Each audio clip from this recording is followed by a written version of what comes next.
mahal kong kapatid. Francesca, magkikita na din kayo ng kapatid mo. Uga.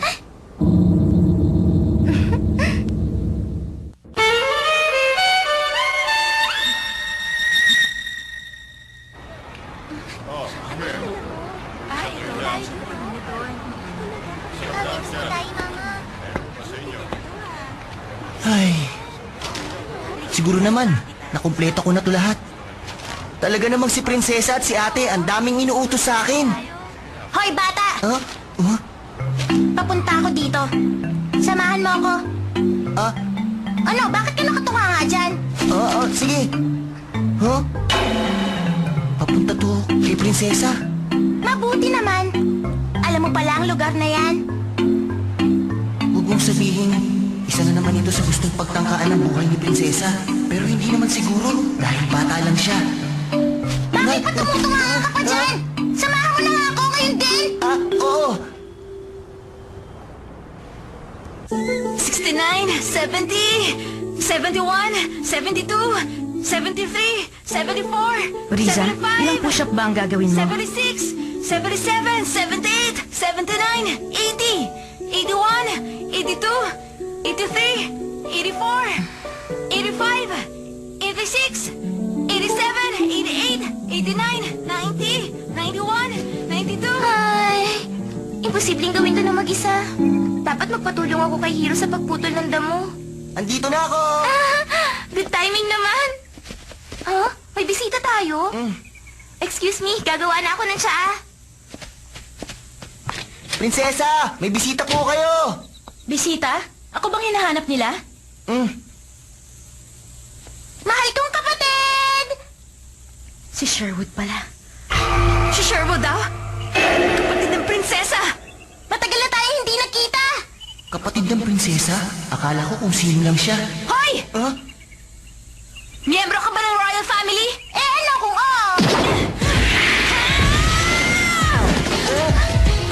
Ang pangalan ko ay Riza Wildman! Anak ako na magiting na werewolf warrior na si Walt Wideman! Nagsumpa ako sa pantod ng aking kapatid! Riza, hindi siya ang kalaban mo. Manalagot ka na! Yaya, tumamit ka dyan! Uga. Paano?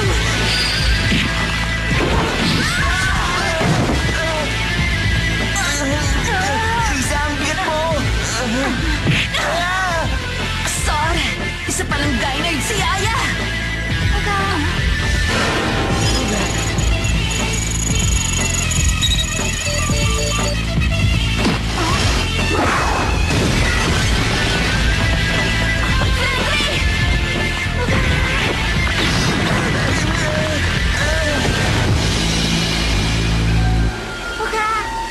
Uga. Tama na yan, Francesca. Hindi tayo nagpunta dito para makapag-away kahit kanino. Uga. Flandre, tama na yan. Okay?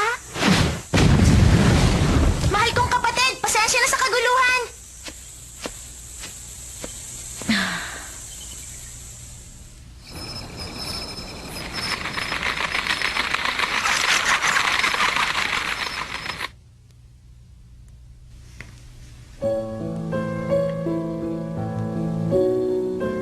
Heto na po. Bunsong kapatid ko si Sherwood. Ganun pala. Ikinagagalak kitang makilala, Miss Sherwood. Anong Sherwood? Ang bastos mo! Ang dapat itawag mo sa akin ni Prinsesa Sherwood! Naiintindihan ko po, Miss Sherwood.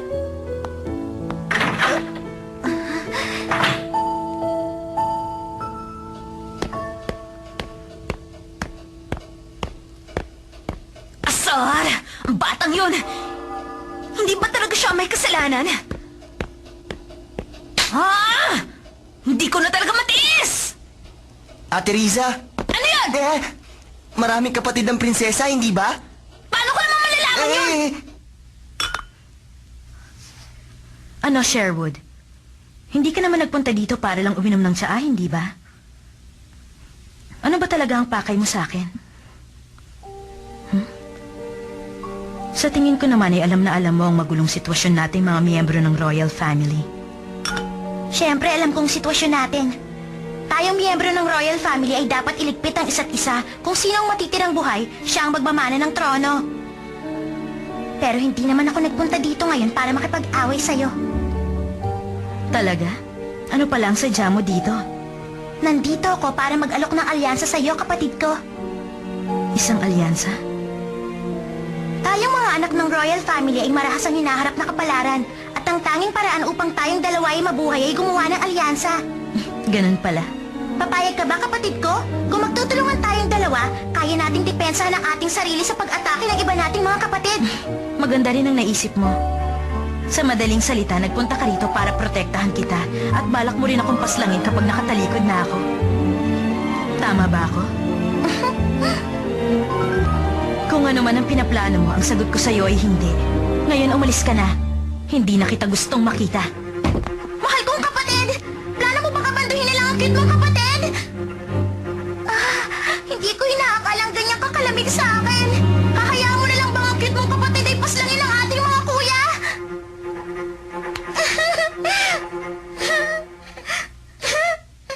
Tama na nga yung acting mo, Sherwood.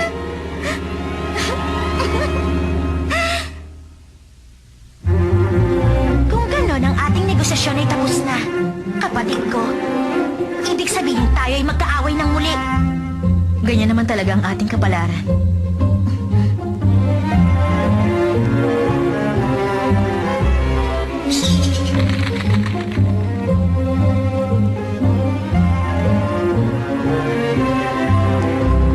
Uga, Kalimutan mo na. Alam ko naman nung simula pa lamang na ang aking kapatid ay hindi papayag na pumasok sa isang alyansa. Kagaya ng inaasahan, hindi namin matatakasan ang itinakda sa aming malagim na kapalaran. Francesca? Uga,